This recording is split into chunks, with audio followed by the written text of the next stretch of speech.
Hello guys, my name is Adironke, and the title of this video is Nigerian Christian movies are unprogressive, and I'm going to explain why I've said so. Recently I wrote a blog, a post on my blog, and first of all I'm going to read that and I'm going to expatiate on that. So I wrote, just like several other Nigerians my age, grew up watching Christian movies. Of course, if you grew up in a Christian home, you watch Christian movies. It's in the Constitution. So, critical thinking and inquiries that may come off as a rebellion towards traditions are not necessarily welcomed in African societies, and more specifically, Nigerian ones, especially the ones that are religious. So I kept many things to myself. I was a very repressed person until a few years ago, when I engaged more actively in analyzing several things that have barely been questioned, although they reek of myopia. The rest, they say, is history. I'm now more willing to address issues without a fear of rejection or rebuke, and more free thinking too, and I'm grateful to God for that. So that was how I started it, just give a brief introduction about where I'm coming from. So I proceeded to say, yes, Christian movies are unprogressive. Before I express why I've stated so, let me say this. Please note that this is not an attempt to bash anybody's work or any religion in any way. I was a drama minister for a short time, and I respect the good morals that Nigerian Christian movies teach. Respect for parents, reverence for God, kindness to others, especially when it is to result in winning their souls for Christ, humility, and the importance of obedience. These are some of the good lessons that you find from the movies. But the movies are not perfect, especially the ones that are evangelism and soul winning driven. Why did I say so? The narratives are often narrow-minded, inconsistent with the times, and unfair to people of a certain gender. And there should be very little or no confusion as to which is which if you're familiar with the movies. But that is okay because many religions are laced, if not thoroughly soaked, with misogyny, all under the guise of doing God's will and follow Israel's plan, or their plan, as the case may be. And now proceeded to say, religion is the opium of the masses after all. Religions give people reasons to live and guide them through how to, and in most cases even offer the premise of a better world, if one does well in this one. And that's awesome. The not very awesome part of a religion is that it can make multitudes close-minded, stupid, and kind to certain people, discriminatory and point-blank ignorant. So I said, first of all, think of the way rape is portrayed in the scene that I'm about to narrate. I will not name any movies throughout this piece except I really have to. Then you can be thoroughly certain that I will list several. I don't know, there was a lot of emotions, ladies and gentlemen. A young lady in secondary or high school, I'll call her Lady X, sneaks out to a house party. Her mother is not in the house at the time and she does not know about the lady. Lady X meets a few guys and she's drugged. She's carried into one of the rooms and is raped. Terribly raped even, as we got to know later. It's a Christian movie, of course, that part was left to the imagination. A few people visit Lady X and tell her that God can forgive her and restore her back to who she was, put pieces of her shattered life back together, and heal her. That is very nice, indeed. So what happened to the rapists, you might ask? If you've not been too desensitized against this form of sexual violence, in a very brief scene, police officers arrive at the school to take some students who knew about the party, as well as the rapists, away. At least they're going to get some punishment, you would think. What is the problem here? Proceeded to say, when are Christian movies, or I proceeded to write, I proceeded to write, and now I'm going to say, when are Christian filmmakers, or those who practice any religion at all, or those who are concerned about morality whatsoever, going to start addressing the fact that rape in and of itself is bad, since the mainstream ones are not doing it? Let's take it that rape is not too much of a consequence for a person who has snuck out of their home, who has disobeyed their parent or parents for the purpose of the movie, since realistically, it could happen. Females are being raped by people in their own homes, by their own relatives, by their own uncles and fathers in Nigeria and outside Nigeria. These include less than 10-year-old girls, children, even babies, who grown-up men should not be attracted to at all, let alone heartless enough to rape or sexually assault in the slightest. Christian movies are not portraying that dressing is not the major factor. It's not the only reason why you get raped. As far as rape is concerned, dressing, disobedience, or anything else. It's quite unfortunate that I even need another paragraph to explain this further, I wrote. So I said, dressing well as a means of avoiding or escaping being raped is quite unfair. Or saying that dressing well as a means of avoiding or escaping rape is unfair. Said in Saudi Arabia, for example, where most of the women are so modest in their dressing, so modest that some of them would even have to cover their faces. As much as it is pushed under the rug and inaccurately reported on, rape is very prevalent. Rape is entirely the fault of the rapist. Entirely. Anything else is just a justification for the wicked act. The marital and statutory rape of females are not being addressed yet in these movies, let alone the sexual abuse of boys and men, which are happening as ugly as they are. These things are happening on a daily basis and a blind eye is being turned to them. For how long are we going to wait before Nigerian filmmakers at large properly address it? So I'm not saying, in that piece, I wasn't saying, dress shabbily, or whatever. I'm just saying, why is there so much emphasis on dress? Why are you not addressing the fact that rape itself is bad? Why isn't there a movie on why people should not rape, and what the biblical consequences are? Or I don't know, why are we not addressing the problem itself? Why are we addressing things that could lead to the problem? Okay, moving on. So I proceeded to write. So when I say narrow-minded narratives are being published and the same matters are being excessively recycled and readdressed, so much so that most of these movies are flat out boring. You can you can predict what's going to happen. If you were given the choice to watch this movie or watch that movie, you would watch a particular, just because you know what's going to occur from the beginning. There's nothing much to look forward to. It's kind of boring, when it's the same thing over and over again that we're addressing. I said, so much so that most of these movies are flat out boring. In all sincerity, don't look at my article funny.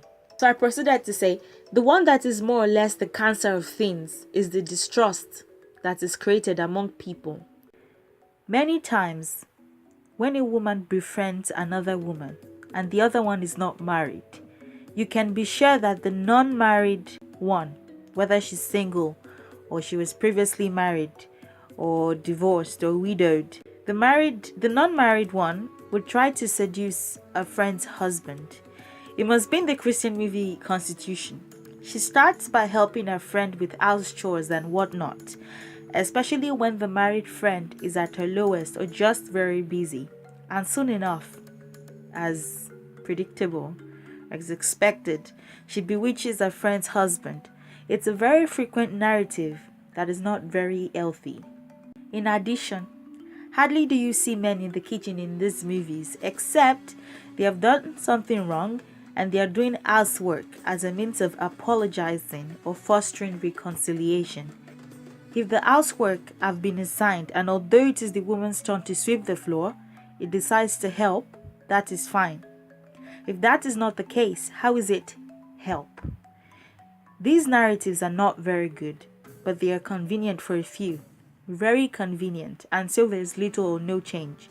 In most of the movies in which women are given strong roles or presents, they usually end up crying and asking God for forgiveness because they have deserted their families or done something wrong. Hardly do you see a Christian movie in which a female character is presented and maintained till the end. If a daughter does not die as a result of neglect, her husband will run mad. It's unfair. How unfair?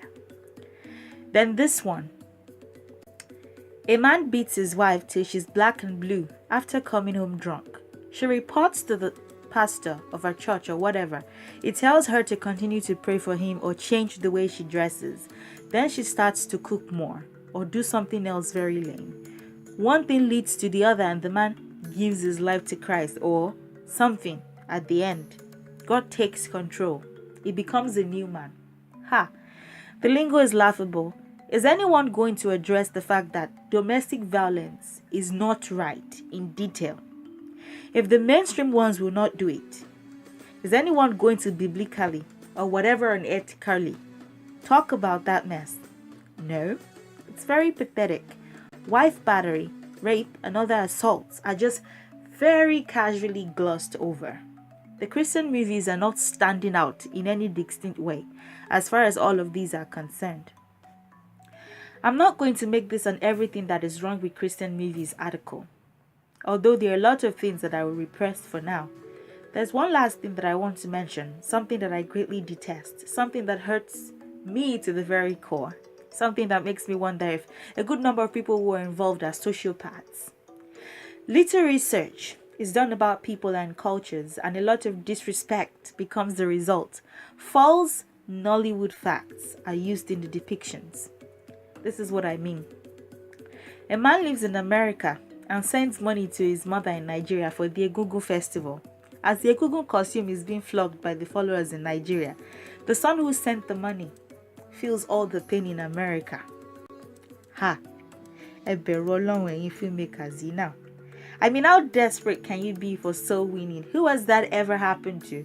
How dirty are you willing to get to rubbish other people's beliefs and paths? The Egungun festival may not be Christian, quite alright, but it is not evil in and of itself. False narratives have been pushed since the days of old being colonization, and certain sects have suffered a lot of direct and indirect misrepresentation and abuse for refusing to accept that Jesus is the Lord of their lives. It's interesting how not being a Christian can make one appear like a lesser being in the eyes of one. I will leave it at that. In another scene, a challenge-like scenario is presented between a priest and a Christian, and you can be sure that the Christian wins. Such love. A Babalorisha is depicted as being smitten by God, and in that scene, you see that he is sick to the point of death until he receives Jesus as his Lord and Savior. As soon as he does, he becomes whole. He is then made to emphasize the powerlessness of deities and the supremacy of Jesus. I've never really understood it, to be honest. I've never really understood such wickedness, such violence, and such sick ego. The media is a dangerous tool. The narratives that can be created with it can heal, stabilize, or very completely destroy. When you give this tool to unreasonable crusaders who rise by wrongly depicting others as if to make their propositions better, you give them the power to create death itself. All of it is just as laughable as it is sad. One thing that I appreciate is the fact that child battery is not often depicted or encouraged, because if it was, it would have been quite unfortunate. If there's anything that I have observed and I greatly love, it is the fact that children are not beaten black and blue the way they usually are in reality, especially in working class settings where there is a lot of survival-based tension and frustration. It would, however, be nice to see movies correcting that, encouraging individuals to teach their children in love instead of fostering fear in them, and growing a new generation of parents who do not know how to engage in a decent two-way communication with their children. What I am saying in a nutshell is this: there's a lot going on. Christian filmmakers, pay attention and keep up with the things that are going on around you. Another thing, look, there are several things to mention that can be talked about or discussed.